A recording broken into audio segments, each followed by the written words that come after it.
J'appelle le docteur Thibaut Couture sur infection de l'aorte et de prothèse aortique. Le remplacement par allogreffe artérielle reste notre premier choix. 15 minutes.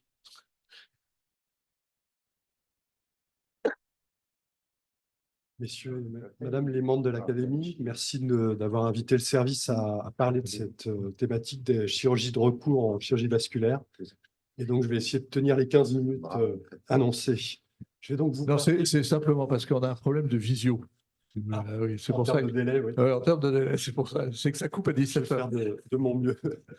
Donc, je vais vous parler des infections vasculaires aortiques primitives et secondaires et de notre stratégie dans le service, notamment dans le choix des allogreffes artérielles. Rapidement, je rappelle que les infections de prothèses vasculaires surviennent de 1 à 6% des cas des revascularisations qu'on peut être amené à effectuer, avec 1% des anévrismes aortiques qui sont d'origine infectieuse et donc infections primitives de l'aorte. La morbimortalité est globalement assez importante dans les différentes séries. On y reviendra par la suite. Assez peu de données dans la littérature et notamment d'études comparatives, quelques méta-analyses, des recommandations récentes, mais assez peu d'études solides finalement qui permettent de décider quelle stratégie optimale opter chez ces patients.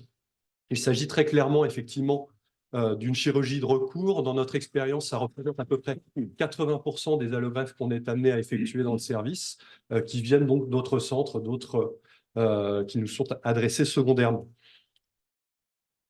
Les conséquences de l'infection sont multiples et donc justifient un traitement chirurgical agressif avec l'apparition notamment de faux anévrismes ou de ruptures libres, de thrombose, de sepsis, d'hémorragie digestive, comme sur cette diapo avec une fistule duodénale,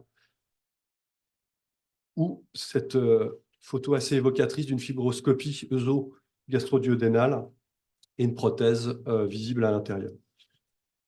Pour commencer, justement, pour illustrer cette idée de centre de chirurgie de recours, un patient de 62 ans qui avait été récemment adressé d'un autre centre où il avait été traité à 2 reprises d'une aortite primitive à salmonelle, avec une spondylodicite associée. Je ne vais pas revenir sur les différentes reconstructions, mais il avait eu 2 chirurgies itératives.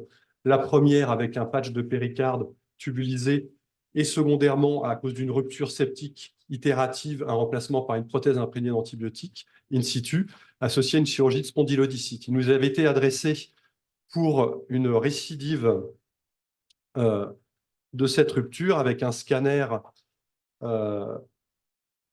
qui va apparaître et à nouveau une rupture contenue au niveau de l'anastomose proximale de son tube aorto-aortique juxtarénal. Il avait donc été traité de manière itérative par allogreffe dans notre centre avec un remplacement juxtarénal de l'aorte et un pontage sur la rénale gauche qui était prise dans la rupture et qui avait nécessité un pontage rétrograde en allogreffe. Donc ça, c'était le scanner post-opératoire à 1 semaine. Il avait nécessité de nouveau, 1 mois après, une reprise sur l'anastomose distale, toujours dans un contexte septique persistant. Là, on a 1 mois. Pour l'instant, les choses ont l'air de s'être stabilisées.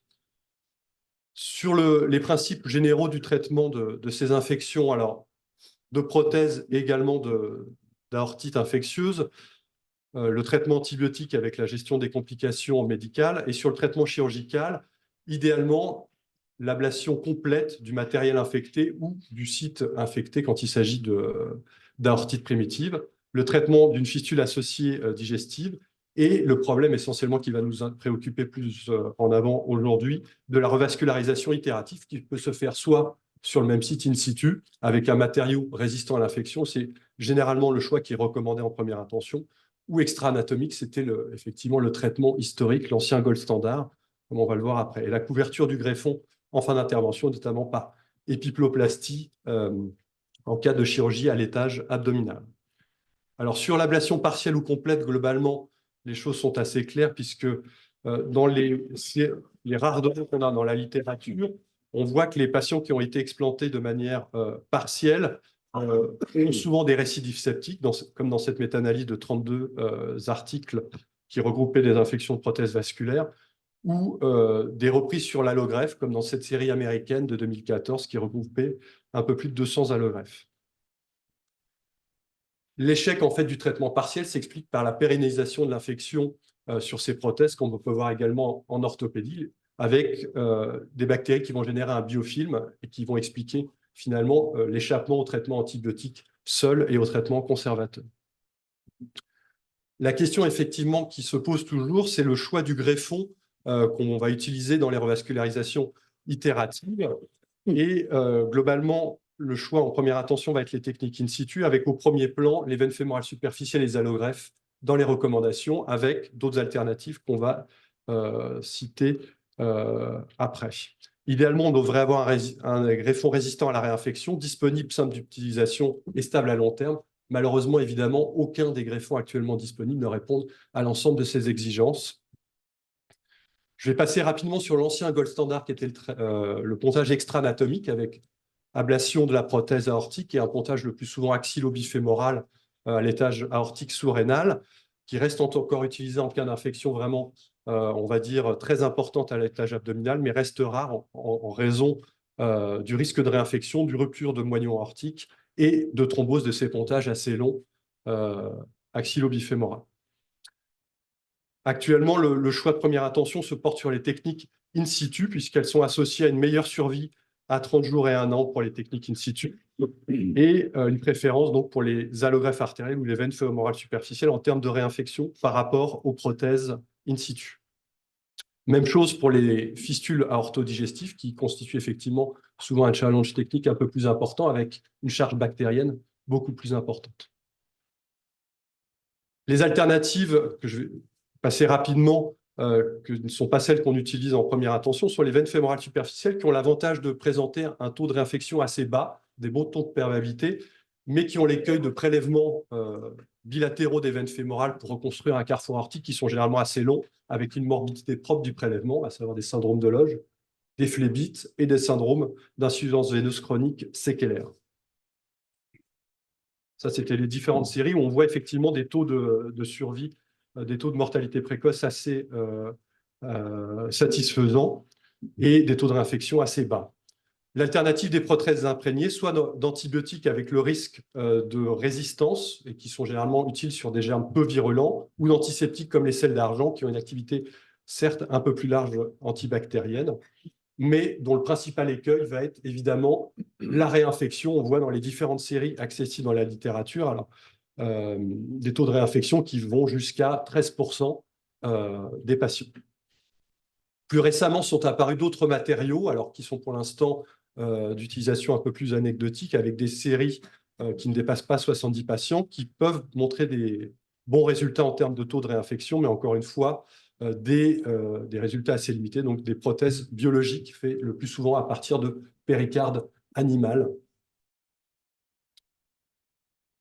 Une question que je vais éluder assez rapidement, c'est celle de l'utilisation d'endoprothèses justement dans ce contexte septique, qui ont également l'écueil des récidives septiques avec des risques de rupture secondaire et de décès secondaire sur ces réinfections.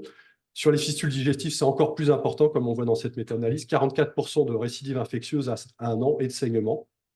Globalement, on va traiter la complication mécanique de l'infection sans finalement résoudre le problème infectieux sous-jacent, puisqu'on ne va pas éliminer le foyer septique. Ça peut avoir un intérêt en urgence pour aller finalement colmater une brèche, c'est-à-dire une rupture, un faux anévrisme menaçant, en attendant de proposer un traitement définitif. C'est ce qui nous arrive de faire dans certaines situations d'urgence, avant de mettre en place une allogreffe artérielle, explanter tout le matériel infecté. Je vais passer rapidement sur l'historique, qui avait été déjà un petit peu détaillé par le professeur Chiche avant. Donc, l'utilisation historique des allogreffes artérielles dans les premières reconstructions aortiques en 50 et 51 par Udo et Dubost, qui avait été abandonné au profit des prothèses synthétiques en raison des complications à type essentiellement de dilatation et de rupture. Le premier cas opéré à la Pitié, dont on a parlé tout à l'heure, en 88, initialement pour passer un cap, et finalement, l'allogreffe avait tenu jusqu'au décès du patient par cancer, ce qui avait un peu relancé finalement l'intérêt d'utilisation des allogreffes chez ces patients. La première série du service en 93, allogreffe fraîche, la transition vers les allogreffes cryopréservées depuis 98, qui montrent des meilleurs résultats, des taux de complications inférieurs à ceux des allogreffes fraîches qui avaient tendance à se dilater avec le temps, ce qui n'est moins le cas que pour les allogreffes cryopréservées.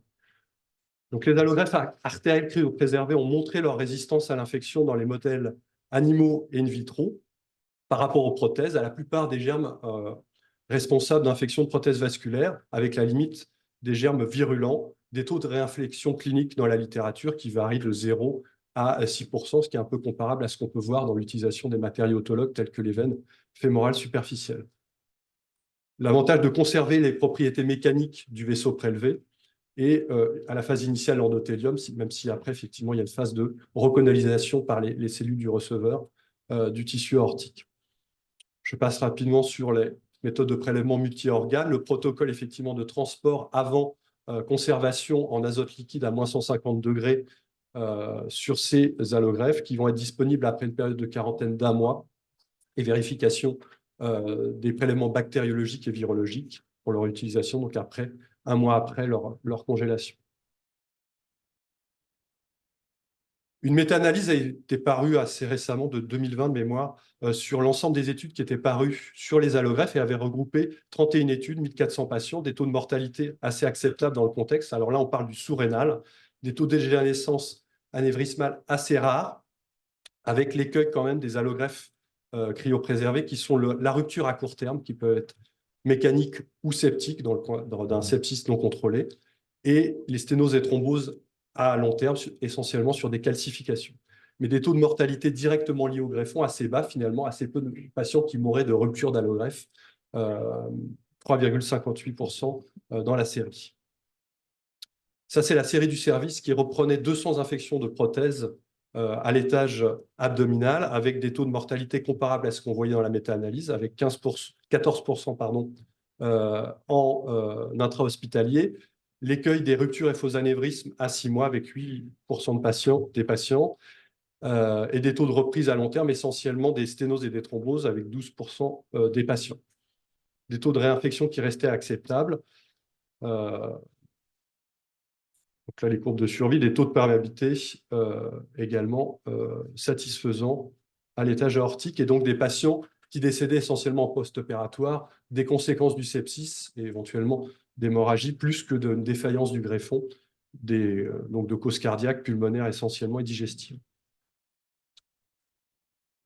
C'est les patients, une fois qu'on a passé finalement la phase de sepsis initiale, qu'on peut traiter avec les techniques de chirurgie vasculaire conventionnelle, c'est-à-dire utiliser éventuellement des prothèses lorsqu'on est à distance, et qui peuvent être accessibles à un traitement simple, notamment sur les complications que je citais de sténose et de thrombose à long terme, et qui justifient évidemment d'une surveillance étroite scanographique et biologique pour détecter ces complications et les traiter précocement. Ça, c'était l'ensemble des séries récentes. Vous voyez des taux de mortalité qui varient à la phase précoce de 9 à 48% dans certaines séries, mais essentiellement autour de 10-15%. Donc des reconstructions parfois qui nécessitent un peu d'imagination. Évidemment, on n'a pas toujours les greffons à disposition qu'on souhaiterait pour le patient qu'on a à traiter. Donc parfois des reconstructions qui nécessitent un peu d'imagination, reconstruire un carrefour avec une crosse aortique, gérer une discongruence de calibre entre une aorte thoracique et un carrefour avec des réductions de calibre au niveau de l'aorte thoracique, par exemple. Un autre cas, par exemple, pour illustrer cette idée de chirurgie de recours, un patient de 64 ans qui avait été traité dans un autre centre, initialement ce qui avait été pris pour un anévrisme rompu standard athéromateux avec une mise à plat greffe prothétique, qui s'est avéré a posteriori être en fait une aortite infectieuse rompue, puisque les prélèvements péropératoires poussaient et le malade s'était mis à présenter des signes de sepsis.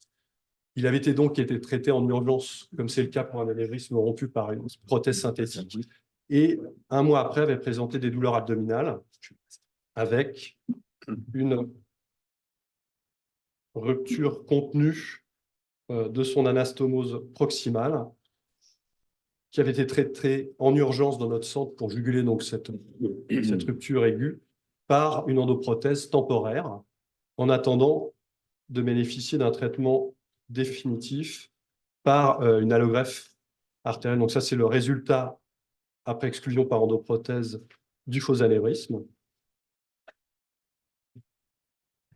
Et secondairement, l'explantation de l'ensemble du matériel prothétique de l'endoprothèse mise en place en urgence avec remplacement par une allogreffe aortique cryopréservée et un clampage supracéliaque de 20 minutes. Le résultat sur l'allogreffe.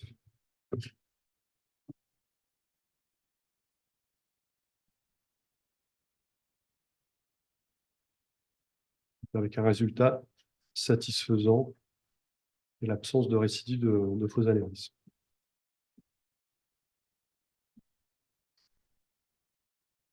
Je passe assez rapidement, puisque peut-être faute de temps, sur la situation qui devient de plus en plus fréquente. On en parlait avec l'essor des techniques endovasculaires et donc de plus en plus de patients qui se présentent avec des endoprothèses infectées, avec ou sans fistule, une proportion qui augmente dans les séries récentes et dans la pratique chirurgicale, évidemment, des patients un peu plus complexes à manager, puisqu'évidemment, certaines endoprothèses ont des ancrages suprarénaux, avec des stènes qui remontent au-dessus des artères rénales et nécessitent pour leur explantation totale, généralement d'avoir un clampage assez haut, souvent supracéliaque, pour les ancrages suprarénaux.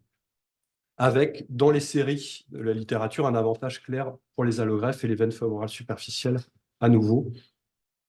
À l'étage thoracique, je vais rapidement passer, effectivement, assez peu de solutions à part les prothèses in situ et les allogreffes. Ça reste des chirurgies effectivement extrêmement morbides, comme on peut s'en douter, sous CEC avec des patients qui saignent beaucoup et un sepsis qui a tendance à se décompenser en post-opératoire et donc des taux de mortalité qui ne sont pas les mêmes qu'en sous-rénal, qui varient selon les séries de 0 à 40%. Ça, c'était notre expérience de patients opérés d'infections thoraco-abdominales et thoraciques avec des taux de mortalité plus importants, à 42% en phase aiguë, souvent d'hémorragie ou de défaillance multiviscérale, assez peu finalement de complications sur le greffon à type de rupture. Les aortites infectieuses, finalement, l'algorithme reste le même. Les séries, finalement, mélangent assez souvent les infections primitives et les infections de prothèses, même si de plus en plus d'autres centres traitent par endoprothèse, pour ne pas revenir donc, sur la discussion que j'ai amorcée tout à l'heure. Effectivement, on va résoudre le problème du faux anévrisme sans résoudre le problème septique, et donc ça ne fait pas partie de notre pratique de laisser une endoprothèse, sauf sur un malade inopérable, dans ce type de situation. Un exemple d'aortite infectieuse multiple, un patient qui avait une aortite au niveau de l'aorte thoracique basse, au niveau de l'aorte viscérale, et qui avait eu un remplacement type ATA4 par le greffe pour la partie basse, et une excision, on va dire, du bubon infecté au niveau de l'aorte thoracique, avec fermeture sur un patch de l'orifice laissé sur l'aorte thoracique descendante. Une série bicentrique qu'on avait publiée sur ce thème des anévrismes mycotiques thoraciques et abdominaux, avec l'équipe de Mondor, et qui retrouvait des résultats globalement satisfaisants en termes de mortalité chez ces patients et un taux de réinfection assez bas dans l'utilisation des allogreffes.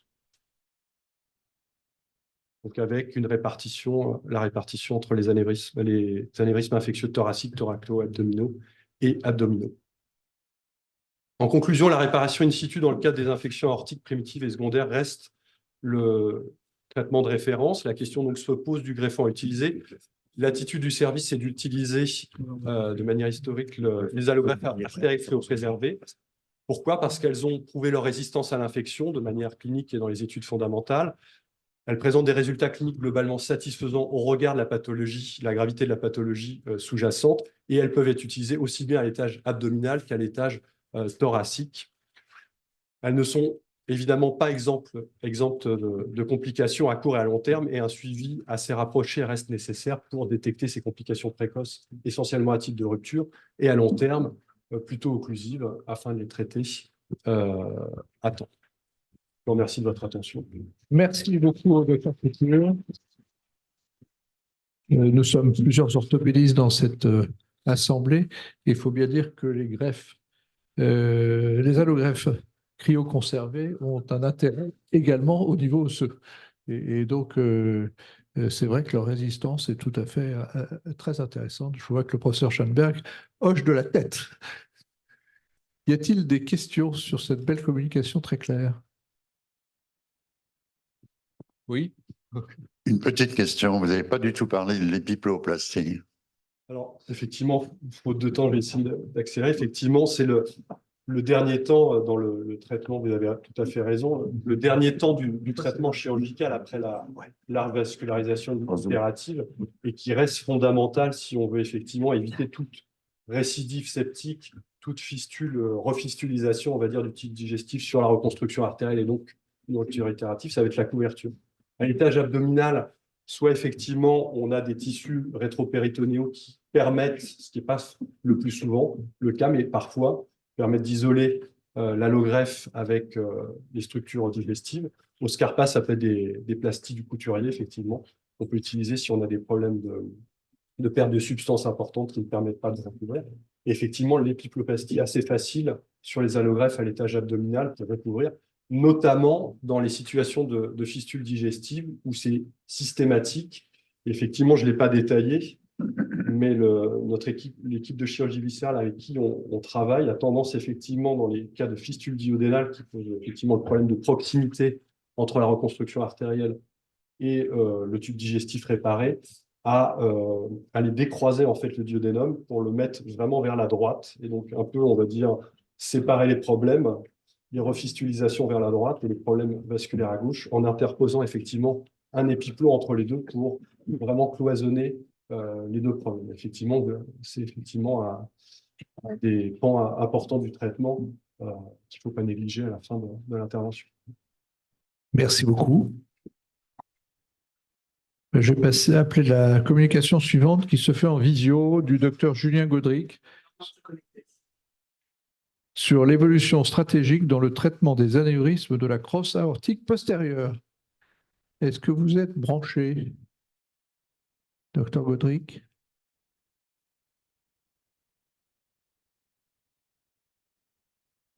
Y a-t-il d'autres questions pour le docteur Couture? Pendant qu'il se connecte, je veux faire juste une remarque par rapport à l'évolution des pratiques, parce que on voit de plus en plus finalement maintenant de patients revenir pour nos cas de recours avec des endoprothèses infectées, et alors que la chirurgie des prothèses infectées était déjà assez compliquée, la chirurgie des endoprothèses infectées est également complexe parce que le plus souvent la couverture par l'endoprothèse, elle est bien plus étendue que la couverture d'une prothèse normale, puisqu'il faut obtenir une zone d'étanchéité, une zone d'ancrage qui est souvent de 5 ou 6 cm au-delà de la maladie initiale. Et puis surtout, on a des stents avec des forces radiales, parfois même des crochets, qui viennent amener une artériopathie infectieuse extrêmement agressive sur la paroi de l'artère. Et des fois, on voit les patients arriver, on a à peine le temps de leur remettre une endoprothèse parce que sinon, ils sont en rupture, et puis ensuite de les conduire au bloc opératoire et d'enlever le matériel qui est infecté. Et c'est souvent une chirurgie encore plus complexe que la chirurgie habituelle des prothèses infectées.